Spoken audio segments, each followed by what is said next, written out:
like dead ass nigga, like you're dead, like dead. That shit dead as fuck. Dead. Are we talking about like literally, or are we talking figuratively? I don't know what the hell's going on right now. Lord did tell me not to talk about it. Okay, you shouldn't talk about things like that on a But podcast. fuck them. Sometimes you really don't have a choice. Like, I know females that never had a choice, and they was just dude popping up and threatening the whole family, and you threatening my people, everybody gonna die. Oh, is we? You gotta take about. You gotta take about it. It just is what it is. Like, all right, what's your gun sound like, bro? Hey, what's your gun sound like, bro?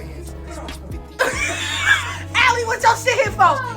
If I see like boom, boom, boom, boom.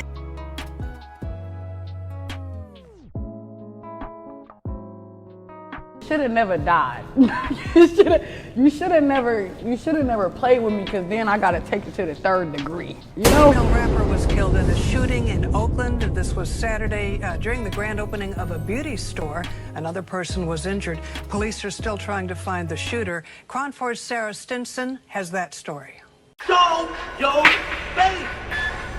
Show your face, please. With sugar on top.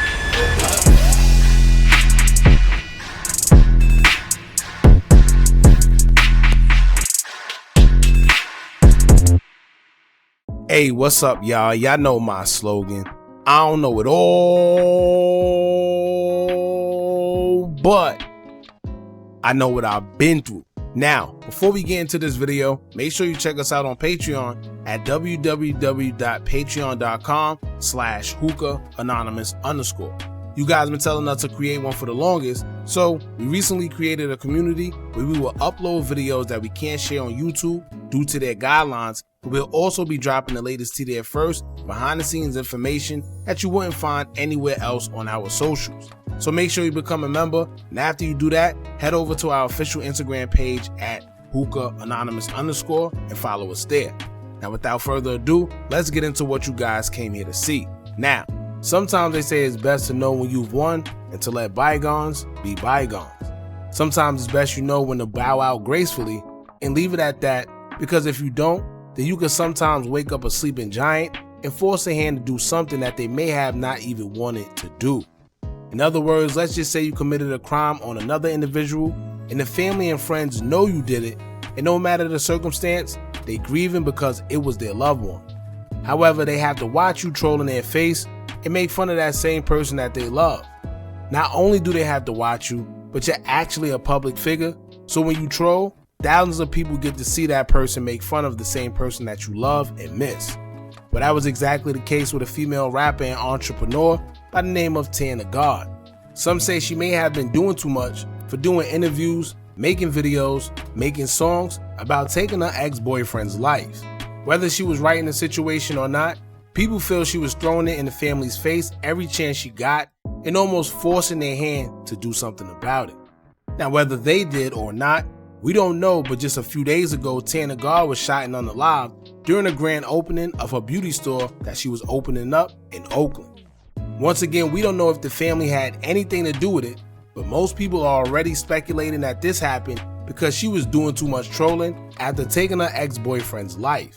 And to be honest with you, I felt she was very bold for carrying on the way she was and being that accessible out in the open, knowing she was doing what she was doing. Either she didn't care, or maybe she didn't think it would come with an end result that it did. Who knows? We're going to get into the details of the situation though, but before we do, make sure you hit that thumbs up button so we can get this video into the algorithm. And if you're not subscribed to the platform already, make sure you do so now. Let's get into it. In 2019, 18-year-old Lalik Westbrook, aka Tana God, was accused of shooting and unaliving her boyfriend at the time, 24-year-old Taiwan Lamar Moore, who she claimed was highly abusive. According to court records, Westbrook's attorney accused Moore of picking Tan up when she was only 17 years old from a shelter that housed abuse victims, which means that Tan was already there for being abused previously. The attorney also alleged that on many occasions, Moore would threaten Tan and her family, stating that he would take her life and their lives as well. On March 26, 2019, it was no different, as the two would get into an argument over something as small as cookies and also held her hostage as he forced her to urinate in a bowl just so she wouldn't leave. According to Tan's attorney, Moore told her if she was to leave the car, her and her family would be unalived. At that point, they were still arguing. She says he was cursing at her and he had a weapon that was close in the distance not too far from where she was sitting. The attorney says Tan feared for her life, and in that moment she, quote, decided not to die. Now I'm assuming that means that it was in that moment where Tan took it upon herself to reach for the weapon that was in the view and take her boyfriend's life. Tan and her attorney fights to state that she was a victim who had enough and out of self-defense fearing for her life, she shot her abuser. However, District Attorney Jason Schoberg says that certain evidence proves that Tan may have been the aggressor in that instant. The DA will point out that physical evidence proves Tan shot Moore in the back once, then shot him a second time as he was trying to leave, indicating that he may have not been the aggressor and in fact tried to get away from her instead. The DA also pointed out that after the situation, Tan took a phone and a weapon with her as she left the scene and went to the hospital after just to make herself seem like a victim. However, the bruises that was found on her body that she claims was from that day were more than a day old. So it seems to me that the DA believes Tan may have been abused in a relationship like she says, but the story she's given about what happened the day she took Moore's life just isn't adding up. In May of 2023, Tan pled no contest to assault with a firearm, and in July, she was sentenced to time served in jail that she already had while fighting the case. The Alameda County District Attorney's Office dismissed the body charges against Tan in exchange for a no contest plea, and Tan was released from prison. One of the main things that helped her out in that case is when a witness was called out that favored Tan's allegations against Moore. The witness was an ex-romantic partner of Moore's and would testify stating that she went through similar occurrences with Moore when he would become obsessive after a brief intimate relationship the two had with each other. She would say, quote, I told him I didn't want to talk to him anymore, so he would try to find me riding around the neighborhood where he dropped me off. Then she was asked how did he react after she ended the relationship. She would say, quote, he told me he would shoot me in the face. So that right there pretty much solidified everything. It made it seem as if this was a usual behavior acted out by Moore, confirming that just maybe Tan was fighting for her life and she had to do what she had to do in the situation. Many believe Tan was the aggressor that day, but at this point, it's no telling. Now here's where things start to get interesting. Tan pretty much beat the case and was released, although some people felt it was injustice. Tan wasted no time trolling and started to make songs and videos about how she took her ex's life. It's clear that Tan had no remorse for the situation because she would go as far as dropping a whole project in September of 2023 dedicated to smoking on her ex. Tan would go as far as posting cover art of the project titled Ex Woodpack, where she would be seen with the same ex that she unalived and made his face into the end of a blunt to go along with the smoking on him narrative.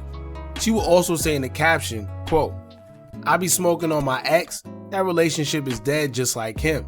Troll until I'm on or on parole. September 23 is my diss to my deceased ex. I'ma drop on y'all head. Start working overtime to give y'all something, y'all gonna love me for this. And if I'm convicted, y'all better protest Free Tan Main. Then in the interview with Dirty Glove Bastard, she would take the opportunity to troll some more as she would speak on the situation with her ex as she brought a fake tombstone along with her. Check this out. Should have never died. you should have never played with me because then I gotta take it to the 3rd degree. You know, like. So when I look at this little tombstoney tomb, I be like, man, it's crazy. So September 23rd is like the day I dropped Pond and Top. You know what I'm saying? So I had to put that on there. Well, not really. Really, it's 3 years ago I dropped Pond and Top. This like the anniversary, and I just happen to have court on this day. Everything just came together. So I got this to be extra fucking childish, making families mad. Oh well, because they ain't gonna do shit about it. Some feel Tan may have took it a bit too far. For one, the situation with her taking her ex's life was already questionable, and then the fact that she's trolled about it on plenty of occasions, claiming that she smoked guys, made it even worse. Not only amongst family members, but also friends that had love for her ex as well, will have to watch Tan troll in interviews, social media, and in her music. Although we may not know, some feel this was one of the main motives behind Tan's death, as her life would be taken just days ago. Tan would take to her Instagram on July 8th to let her 20,000+ followers know that she's having a grand opening of her beauty supply store on the 40th Street and Telegraph Avenue in Oakland. The flyer allowed people to know what date the opening was happening, the time and how long it was lasting for, and also included the address. Some say they feel this is why the suspect knew exactly Tan's whereabouts the day she was shot and unalived. God. They confirmed to Cron 4 she was shot and killed at a grand opening event for the beauty store Saturday. Tan posted on Instagram just before the shooting. Here, I got Granny in a cut, don't play with it. She also promoted the Reports say that Saturday afternoon on July 13, 2024, shots rang out around 5 p.m. at the strip mall in the area where the Glamour Beauty store was located. When police arrived on the scene, they would find Tan guard on the floor suffering from gunshot wounds as she was taken to the hospital but later passed away from her injury. Another person was shot, taken to a nearby hospital, but they are expected to survive. A witness that worked in a nearby store claimed to see the shooting and the suspect, identifying the person as a male with a hoodie on. Other witnesses on the scene said the shooting was definitely a targeted hit and not random because the suspect entered the beauty shop and only fired shots in Tan's direction. As of now, there's not a suspect in custody and investigations are ongoing. Now, the family stated that the album she put out a year ago was only a diss track for clout, and whatever rumors floating around about the motive in her slaying is false. But others seem to disagree. Now, we don't know why someone would want to take Tan's life. Most people on social media feels it was pure jealousy and envy because she was doing her thing with the music and opening up her beauty shop in the hood. But others feel it's deeper than just jealousy and hate and thinks it all stems from dissing her ex-boyfriend. If I had to bet, I would say that was a part of the reason. She was young, and we really don't know if she had any beef that would make someone want to take her life in such bold fashion. It seems like whoever did it, it was personal, and they knew the time and place to strike, and they took the opportunity while they could. So if I had to guess, I would say this stemmed from her dissing her ex, and someone who was affiliated with him didn't like it and decided to take her life. Y'all also have to remember that it was unclear whether the shooting between her and her ex was even warranted, and the DA felt that she was pretty much the aggressor in the situation. So with that lingering and the fact that she trolled about it, you never know how someone may felt about it. So rest in peace to Tan guard and condolences to her family, as well as rest in peace to her ex. Y'all get in the comments and let us know what y'all think about everything. Don't forget to like, comment, share, and subscribe. Hit that bell so you're notified every time we drop new content. And remember, as long as you keep on watching, I'ma keep on dropping. And I'm out.